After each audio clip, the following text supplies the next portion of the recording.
कभी आपने कोई कॉम्प्लेक्स मशीन देखी है और सोचा है कि ये बनी कैसे होगी? हर चीज की शुरुआत एक प्लान से होती है, एक ब्लूप्रिंट से। मैकेनिकल इंजीनियरिंग में वो ब्लूप्रिंट अक्सर एक टू डायमेंशनल ड्राइंग होता है। सोचो कि आपने एक 3D ऑब्जेक्ट को लिया और उसे बिल्कुल पतला कर दिया, जैसे एक पैनकेक। यही होती है टू डायमेंशनल ड्राइंग, किसी ऐसी चीज का फ्लैट रिप्रेजेंटेशन जो असल में 3 डायमेंशंस में होती है। ये ड्राइंग्स एक तरह से इंजीनियर्स की भाषा होती है, जिससे वो अपने आइडियाज कम्युनिकेट करते हैं। अब बात करते हैं प्लास्टिक की। प्लास्टिक हर जगह है, हमारे फोन से लेकर हमारी कार्स तक। और किसी भी इंजीनियर्ड प्रोडक्ट की तरह प्लास्टिक पार्ट्स भी अपनी जिंदगी की शुरुआत टू डायमेंशनल ड्राइंग्स से करते हैं।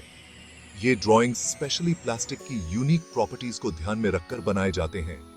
मेटल की तरह, जो कि सख्त होता है, प्लास्टिक को अलग अलग कॉम्प्लेक्स शेप्स में ढाला जा सकता है।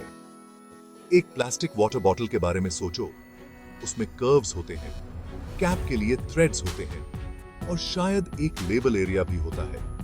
ये सारे डिटेल्स केयरफुली प्लान किए जाते हैं और टू डायमेंशनल ड्राइंग के जरिए बताए जाते हैं। ये ड्राइंग्स को यह भी ध्यान रखना होता है कि मोल्डिंग प्रोसेस के दौरान प्लास्टिक कैसे फ्लो करेगा।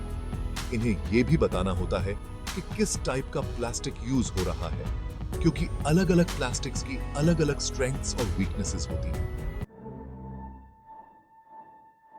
पहले इन इंट्रिकेट ड्राइंग्स को बनाना बहुत ही मैनुअल और मेहनत वाला काम हुआ करता था। इंजीनियर्स रूलर्स, कंपासेस और पेंसिल्स का यूज करके ये प्लान्स बनाते थे। आज हमारे पास कंप्यूटर एडेड डिजाइन है, यानी CAD सॉफ्टवेयर है। इसे आप एक डिजिटल ड्राइंग बोर्ड समझो जिसमें सुपर पावर्स हैं।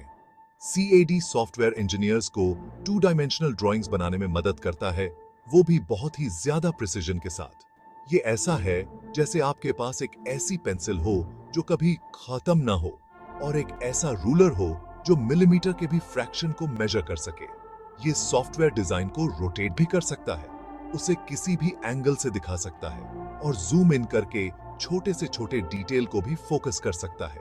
लेकिन CAD बस एक फैंसी ड्राइंग टूल से कहीं ज्यादा है। ये डिजाइन में होने वाले पोटेंशियल फ्लॉज को एनालाइज कर सकता है। ये सिमुलेट कर सकता है कि प्लास्टिक पार्ट स्ट्रेस में कैसा बिहेव करेगा और मैन्युफैक्चरिंग मशीन्स के लिए इंस्ट्रक्शंस भी जनरेट कर सकता है। Section 4. Deciphering the details information packed into plastic 2D drawings. एक प्लास्टिक 2D ड्राइंग एक ट्रेजर मैप की तरह होता है जो इंफॉर्मेशन से भरा होता है। आपको बस उसे पढ़ना आना चाहिए। सबसे क्रूशियल इंफॉर्मेशन होती है डायमेंशंस। ये मैन्युफैक्चरर को बताती हैं कि पार्ट को कितना बड़ा बनाना है। हम यहाँ मिलीमीटर्स की बात कर रहे हैं या मिलीमीटर के भी फ्रैक्शन की एक्यूरेसी की। फिर आती हैं टॉलरेंसेस। कोई भी मैन्युफैक्चरिंग प्रोसेस परफेक्ट नहीं होता है। टॉलरेंसेस बताती हैं कि फाइनल पार्ट में कितना वेरिएशन एक्सेप्टेबल है। उदाहरण के लिए, एक होल को 10 मिलीमीटर्स डायमीटर का बनाया गया होगा, लेकिन टॉलरेंस ये अलाउ कर सकती है कि वो 9.9 मिलीमीटर से लेकर 10.1 मिलीमीटर तक का हो सकता है। ड्राइंग ये भी बताती है कि किस टाइप के प्लास्टिक का यूज करना है। ये इसलिए इंपॉर्टेंट है क्योंकि अलग अलग प्लास्टिक्स की अलग अलग प्रॉपर्टीज होती हैं। कुछ स्ट्रॉन्ग और रिजिड होते हैं, जबकि कुछ फ्लेक्सिबल होते हैं। प्लास्टिक का चॉइस इस बात पर डिपेंड करता है कि उस पार्ट का यूज क्या है। Section 5. From drawing to reality.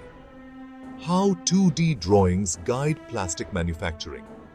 तो हमारे पास हमारी डिटेल्ड 2D ड्राइंग है। अब क्या? यहां से मैजिक शुरू होती है।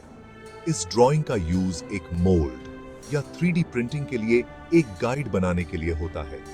मोल्ड को आप एक कुकी कटर की तरह समझो। आप कुकी कटर को डो में प्रेस करते हैं और वो कुकी का शेप बनाता है। इंजेक्शन मोल्डिंग में पिघले हुए प्लास्टिक को एक मोल्ड में इंजेक्ट किया जाता है जो 2D ड्राइंग के बेस पर बनाया गया होता है। प्लास्टिक ठंडा होकर मोल्ड की शेप में जम जाता है और लीजिए, आपका प्लास्टिक पार्ट तैयार है। 3D प्रिंटिंग एक अलग अप्रोच यूज करता है। यहाँ पर 2D ड्राइंग 3D प्रिंटर को गाइड करती है कि वो ऑब्जेक्ट को लेयर बाय लेयर कैसे बनाए, प्लास्टिक फिलामेंट का यूज करके। हर लेयर बहुत ही पतला होता है, जिससे कॉम्प्लेक्स शेप्स और इंट्रिकेट डिटेल्स बनाना पॉसिबल होता है।